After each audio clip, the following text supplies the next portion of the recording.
Here we're going to look at limits without a picture. So if we don't have something to follow in with our fingers, what do?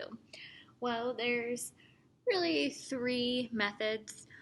There's method one, which is our easiest / go-to method. No matter what, this is going to be our first step. And then our second method is going to be kind of split up into two things, so that it really makes for three methods. So let's just focus on this first method. It's our easiest go-to. We are always going to try to do this. Plug value into the function when you can. So this limit as x goes to 3 of x squared means we're just going to plug in 3 for x. So we're replacing our x with our value 3, and I always say to plug it in parentheses in your calculator, because depending upon your calculator, if this is a negative number, it might mess it up. It'll say negative 3 squared is negative 9, which is not true. Negative 3 times negative 3 is a positive 9. So just get in a good habit of always plugging your x values in parentheses on your calculator. Well, 3 squared is 9. There's our limit. As easy as that. If we look at what this would have looked like graphically, x squared is a parabola, which is totally okay if you don't remember this. But if you follow in anywhere on this parabola, your fingers are going to meet and you're going to have a limit. So if we follow in towards 3, we would see 9. So if you can plug it in, plug it in. Okay? So try the next one. Is if you have the limit as x goes to 1 of x squared plus 2x minus 3, just grab your calculator. Plug in 1 in parentheses for x for each time. So 1 squared plus 2, and replacing x with a 1 in parentheses, minus 3. Well, 1 squared is 1, plus 2 times 1 is 2. So 1 plus 2 is 3, minus 3 is 0. Maybe you didn't even need your calculator for that.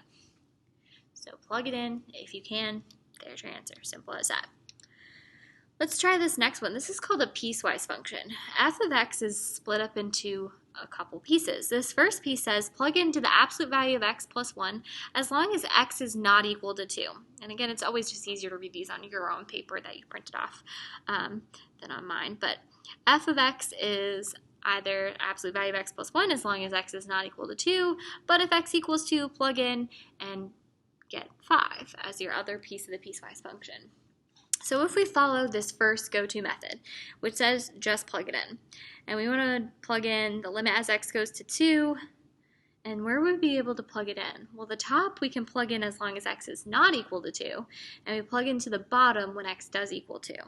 So we would plug in down here. As long as x is 2, plug into the function 5, which there's no place to replace an x, so we would just get 5. 5 is always 5. And let's see if that's actually true by, again, drawing a picture. So let's draw these specific graphs.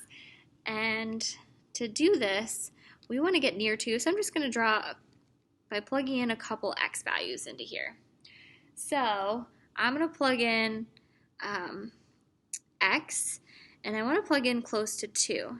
So I'm just going to make a little t-chart. It may have been a lot of years since you've done this, but let's plug in just numbers near 2. So I'm going to plug in 1, because that's to the left of 2, and 3, because that's to the right of 2. So 1, 2, 3. Plugging them in to our function f of x up there. So if we want to plug in 1 to draw our graph, we would plug in up here, because it's an x not equal to 2. So we would plug in the absolute value of 1 plus 1. Absolute value of 1 is 1, plus 1 is 2. Okay, and then plugging in 2. It says we're not allowed to plug in 2 to the top, so we'd plug it into the bottom. Well, let's see what it would have been to plug it into the top. This is going to make it easier to draw our graph. So what would it have been? If we were allowed to plug into the top, we'd take the absolute value of 2 plus 1, which is going to be 3. And it may have been a long time since you've done this, but you're allowed to plug it in, and then just make sure you put an open circle, because you're not going to actually color it in, but it's going to help you when you draw your graph. And then plugging in 3, the absolute value of 3 plus 1, plug into the top, because x is not equal to 2, you're allowed to plug in there. Absolute value of 3 plus 1 is 4. And then lastly, actually plugging in 2 where you're supposed to. When you plug in 2 to the function, you're supposed to get 5, and you're allowed to color that in. So it's totally okay if this is foreign to you. I'm never going to grade you on drawing a piecewise function. This is from algebra, and I'm always fine with you saying, hey, I don't remember anything from algebra. We just needed a little bit just to prove a point on this. I wouldn't have you do this on a test or anything. Let's draw a picture of what this looks like. So we're plugging in x values near 2. So we said 1, 2, and 3 is what we plugged in. And then our y values we got 2, 3, 4, and 5. So I'm going to label up through 5 on here. 1, 2, 3, 4, 5.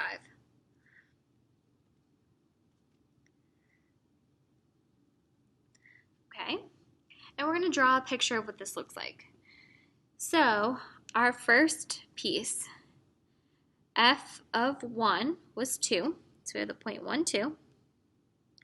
And then the other one we were allowed to plug in was 3, 4. And this is why we plugged in 2, because otherwise it's hard to connect these and see how it goes. It's supposed to be a wavy line or a straight line. That's why we plugged this in, just to see where it would have been.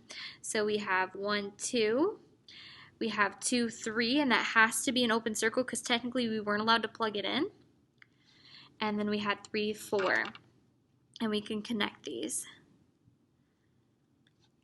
So again, we plug it in just to see where we would have been, because we're allowed to plug in 1.9 to the top, right? And we would have gotten 2.9, and we were allowed to plug in 2.1, plus 1, we would have gotten 3.1. So we would be allowed to get close, so we would just put an open circle there. Since we're technically not allowed to plug it in, that's what our y value would have been. Okay, and then putting our other point on here, where were we supposed to actually plug into? The bottom, and we were supposed to get out 5. Okay, so here's the first piece, the absolute value of x plus 1, and then here's our bottom piece, 2, 5. Now let's double check that we got the right answer by using our first go-to method of plugging in. We said the limit should be 5. Is that true? Well, now we can follow in from the left of 2 and the right of 2 and see what is true. So our left-hand limit, coming in from 1 and following the graph, we get to 3. Our right-hand limit, coming in from 3 and following it towards 2, we get 3. So graphically, our limit is 3. Remember, we don't care about open versus closed circles. We follow it in. The number we get to, that's our limit. So does plugging in always work? Absolutely not. Because 5 is the wrong answer. By plugging in, we're only allowed to plug into the bottom. And we said, hey, it should be 5. It's not, though.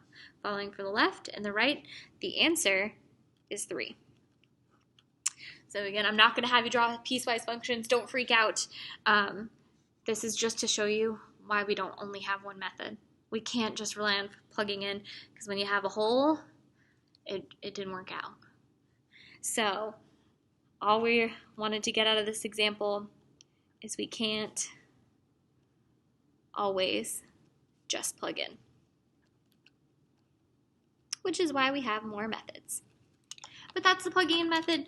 It works as long as you have a continuous function, but if you plug in, it's not always going to be what works. So let's see our other methods in the next video.